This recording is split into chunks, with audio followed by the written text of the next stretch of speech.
Well, I won't look at an Airbnb the same way again.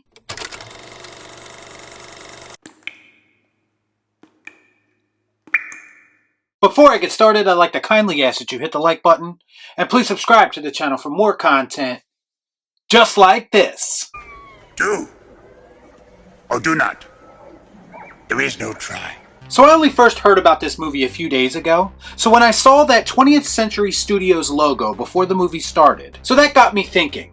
That puts this movie under the Disney umbrella. So why don't they push movies like this, smaller films that need it, instead of marketing garbage like She-Hulk that people are going to watch anyway? This right here is part of the problem and why we can't have nice things anymore. I'm willing to bet that a majority of people didn't even know this movie came out, and that's a problem. If you are lucky enough to be one of those fortunate souls that heard about Barbarian, then this is my spoiler-free review for it. Jesus fucking Christ, it's about time!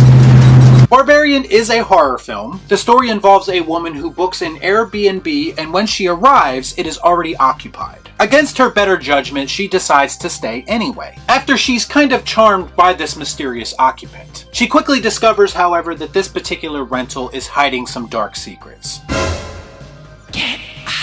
Too bad we can't stay, baby. Now, if you just go off that synopsis, this movie sounds pretty standard. But I assure you that once more and more layers of this story are revealed, it does paint a much more off-the-wall picture. First off, I feel like I say this a lot for modern entertainment, but the build-up in this movie is more intriguing than the actual payoff. And I say that because I'm sitting there and I'm watching what should be a familiar first act to me, but I couldn't help but have that feeling of dread while doing so. And I think that has a lot to do with how the story is structured and how the film is shot. I just remember I kept thinking to myself, when is shit going to hit the fan? What's the catch here? And the movie doesn't rush into that reveal, which I could also appreciate. I like it a lot.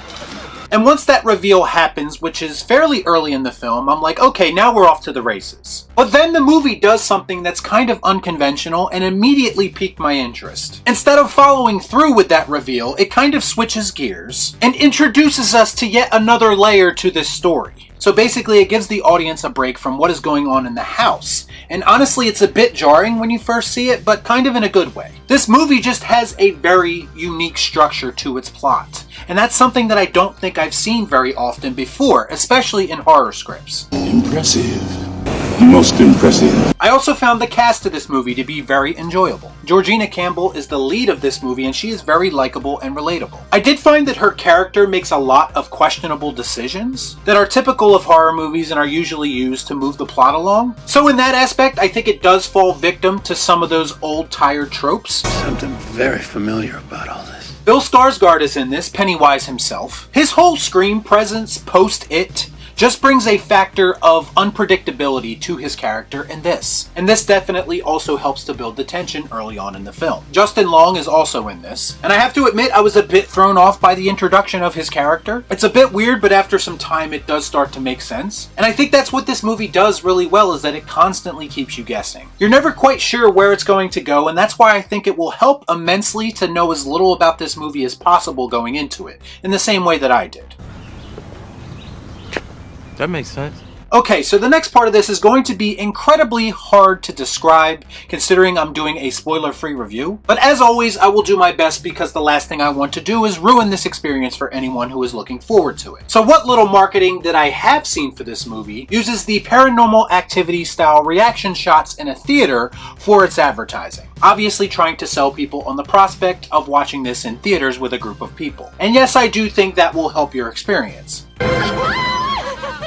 I'd buy that for $1. But I also feel like that is a bit misleading, because I didn't find this movie scary so much as I found it slightly disturbing. I will admit there's some fucked up shit going on in this movie and it's probably going to turn some people off. But at the same time, as a horror fan, I couldn't help but feel a bit underwhelmed. And this is in reference to the quote-unquote horror elements of this film. Even the design of certain things just left something to be desired for me. Whoopie fucking do.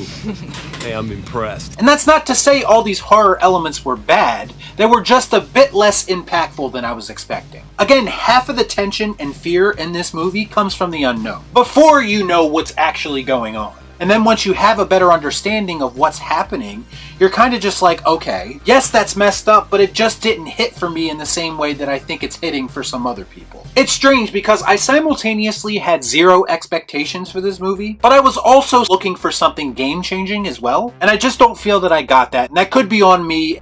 You blew it! I will admit, I did take issue with the finale of this movie. In fact, the resolution or the climax of this story was even laughable at times. It's kind of a shame considering how the movie starts, but this is a common occurrence in Hollywood. Finishing strong and having a satisfying conclusion to a decent story is a real issue in modern entertainment.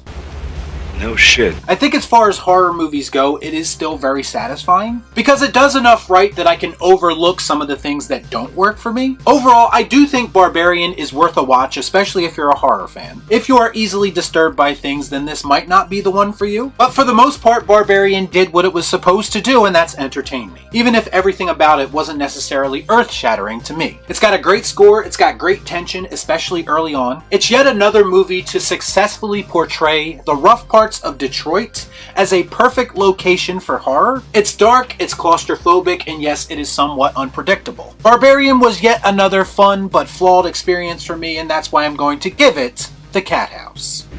Saved by kitty litter. Y'all be cool. Nah.